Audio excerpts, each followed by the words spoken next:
What you gotta understand, chosen ones, empaths, is the discard, as hurtful as it is, it's not the finale. It's not the finale. It's not the last you've seen of the narcissist. The narcissist has merely put you on the shelf. They've kept you away, they're pushing you away, but they will be back in a due course of time. They will be back. But what a lot of us do as chosen ones and empaths is we jeopardize that actually happening sooner, and it actually happens later because we get into the emotional side of things and we start to pursue them and chase them and hunt them down and send them endless messages, and we're so distraught and confused because the discard has happened at such a time unknown to us, like we wasn't expecting it and stuff, right? So we pursue them, but this actually enforces them to get a huge amount of supply, right? And can keep them functioning quite well for a long period because they get such an amount of supply from us. Negative supply, to them it's supply, but they consume this supply and it can keep them functioning without us for longer, right? Whereas if we, on the flip side, if we just said, okay, you know, mistakes are done now, yeah, but if we did, let's just say, we said, okay, you wanna discard, you wanna break up, fair enough, see you later. If we'd done that, we'll call their bluff. You have to understand that, you know, they're making their decision regardless. They're going to make that decision. There's nothing you can do once they're saying they're going to discard you and try and talk to them like a normal relationship or try and converse with them and try and reconcile. There's nothing to reconcile. There's nothing to fix. They're the ones that's not fixed. They're the ones that's deranged. They're the ones that's a weirdo. They're the ones that's discarded you for some stupid reason, probably because they're lining up a new source of supply. Your supply is getting withered, you know, so they're trying to invoke some potent supply from you once again. So that's why they go for the discard. Please press the like and the subscribe button. Help your brother out. It will take 2 seconds of your time. Thank you. But you've got to understand that the connection is not gone. They always want to be connected to you. You have to look at it like, for example, if you have children, right? They'll still they may have discarded you, right? But they still want this connection through the child. And it won't just be about the child. They'll try to make it into something more than that, you know? They'll try to make it in something more than that, and they'll add a breadcrumb here, a breadcrumb there, and they'll breadcrumb you with little things, and they'll add a little twist in here, and they'll try and invoke more energy and more supply from you through the children, and they may be caught in new supplies, tracking down new supplies, be with a new supply, but they'll still want to keep you hanging around, you know? They want to keep you hanging around. They'll keep you on the shelf, and that's why I say it's not done with a narcissist. So the quicker that we realize that they're playing this game, see through the illusion, see behind the veil, they're not serious. They're not serious. In my scenario, you know, they smeared my name so much to police, they done all this stuff, and then they're contacting me via fake profiles because they wanted to keep that supply. But me being an idiot, I'm arguing with them at first when they first done it, back in the start of it, when I didn't really know about narcissism, I didn't know what was going on. I was feeding them supply through it, you see. I was feeding them supply. And looking back, I want to just try and, from my experience where I went wrong, I want to try and bring that to your attention now. So if you're just in the mix of a discard has just happened, cut your losses. If you have reached out to them, okay, fair enough. We all make that mistake because they do catch us off guard. They know we're going to reach out. And that's why I say it's so powerful if we don't reach out. It's so powerful if we don't beg for them back because they weren't anticipating that. We catch them off guard. It makes them start pursuing us. It will make them start pursuing us. And if we're so smart and we figured them out, we can actually say, no, I don't want you back. And we can door slam them and catch them on the bluff. That's what we can do in this situation because they always want to keep that connection with us. You have to see it. That's why I say if you've been discarded, it's been months or even years, it's not the last time you've heard of the narcissist. Do not wait for the Hoover. There's no point sitting around waiting for the Hoover because if you're sitting around waiting for the Hoover, most likely you couldn't actually reject the Hoover if it did come. Naturally, you're probably going to cater to their way of thinking. You're going to fold, and you're gonna go that way inclined to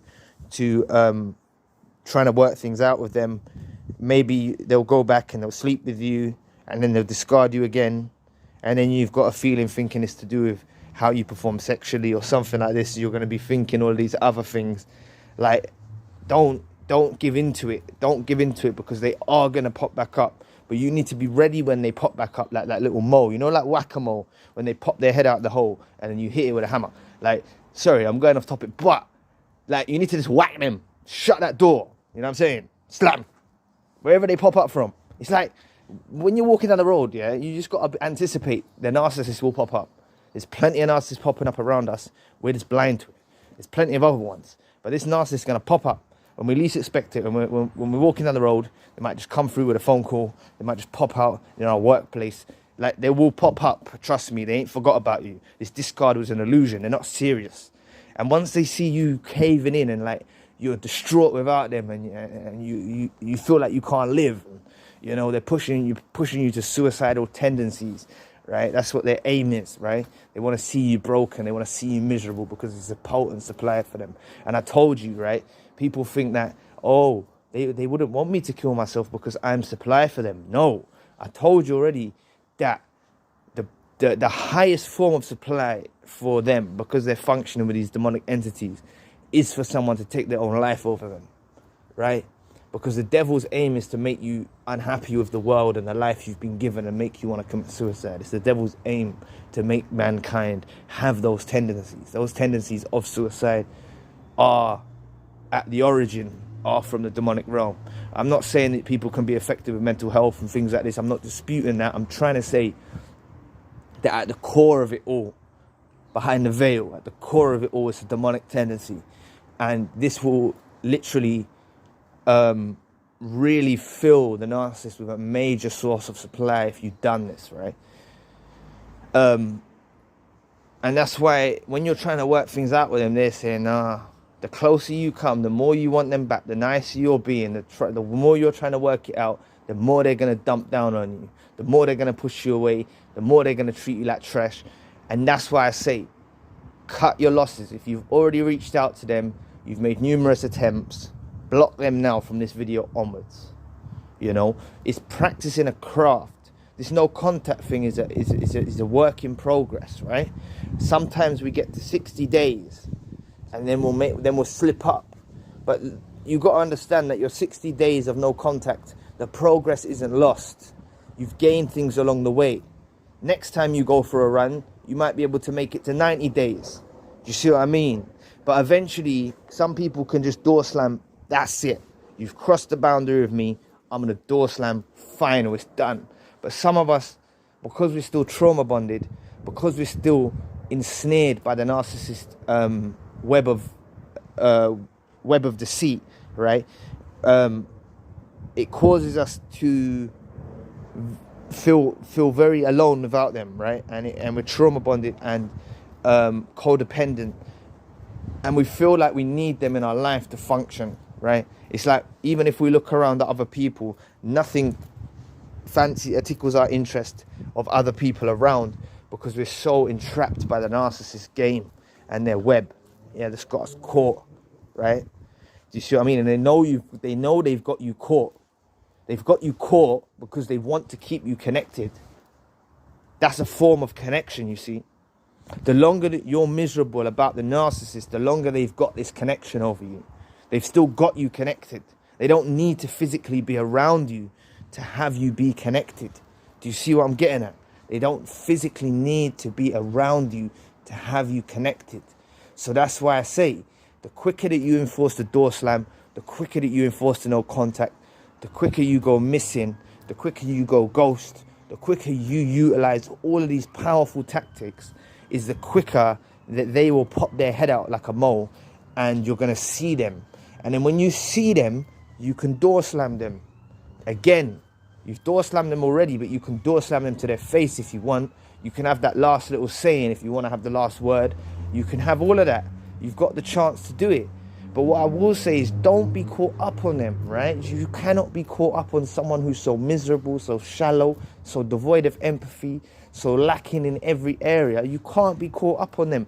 Every single one of you deserves better than them. You have to understand that this connection that they want to keep, is not going to happen. You're watching content like this, you're watching other channels, you're educating yourself, right? All of this stuff's here for you to actually implicate it with the tools you have within inside yourself and say, no more. It don't matter that I'm hurting. I'm only hurting because I believed in your lie. I'm only hurting because I believed in the illusion. Now I don't see the illusion anymore. Now I see behind the veil. I don't want this connection with you. You see what I mean? They'll try and keep you around. Some of them will even try and keep you around, like, closer than I've already pointed out in this video. Like I mentioned with the children scenario, where they'll try and keep you around in that scenario. But some of them will want you in their lives, like day to day. They'll feel no qualms in reaching out to you. You're an old friend, you know, or they'll text you and stuff like this. And then that's breadcrumbing you. That's keeping you hanging on. Don't hang on. Don't have them around. It's wasted energy. Any message that you have to send to the narcissist, it's like trying to draw blood from a stone. Like, there's no point wasting your time, your energy, and your life wasting it on these individuals that are just keeping you around for a form of supply. And even if they're in your life, they're looking at you as supply, what you do for them. That's not a relationship. A relationship is not about what you do for the other person, right? Everyone's seen that story online. Give me a second. How does it go? Most of you have probably seen it, but it might be refreshing for you to hear it again, right? He said, there was a young boy fishing, and he said, boy, why are you fishing? And he goes, I love fish. The boy said, I love fish. He loves to eat fish. And the man said, you don't love fish. You love fish for how it satisfies you, it feeds you. You don't love fish. Loving fish is about loving for the other. And I've said it very badly, right? But you need to look up that fish thing, because it's a powerful story. And what it means is, right, to love someone, you got to love someone for what the other person is, with their defects, not with their defects, but you got to love the person, well, not for what they supply you. That's what I should have said. Not for what they supply you. You see what I mean? Not for what they do for your life. Like, that boy only loved the fish because it satisfied his belly. He didn't love the fish for being a fish. He didn't love the fish for having gills. He didn't love the fish for swimming through the ocean. He didn't love the fish for the unique qualities that the fish had. He loved the fish because he tasted good when he cooked the fish. And that's the same as them. They don't love you for loving you. They love you for what you do for them, for feeding on you. They're vampires. That's what they are. They're demonic entities. They feed on you. They feed on your soul. They feed on you to survive. And without you, they die.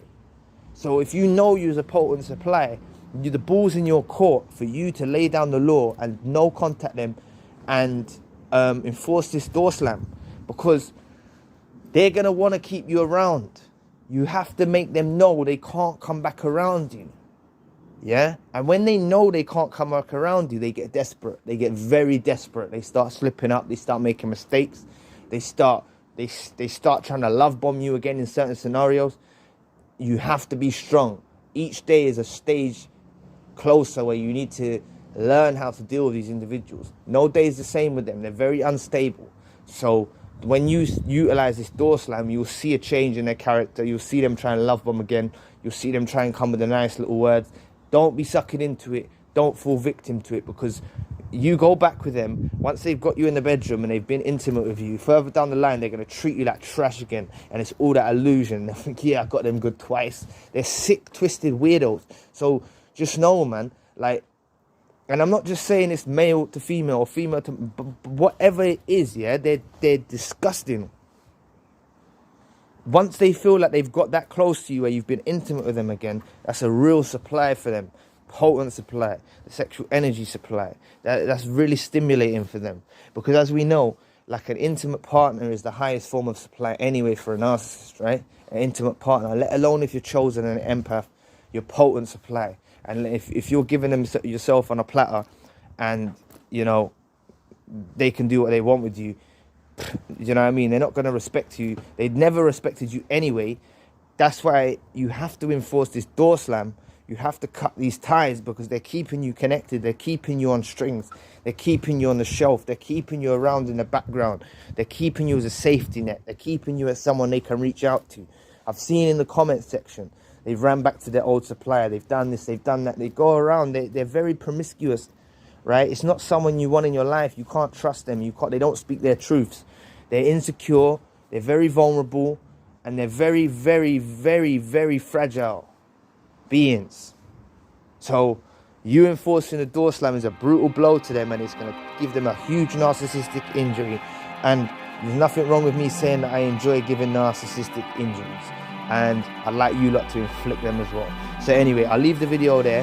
Thanks for watching. Please press the like and the subscribe button, and if you want a one-to-one session, you can find the details in the description box. Anyway, I'll catch you all again soon. Peace.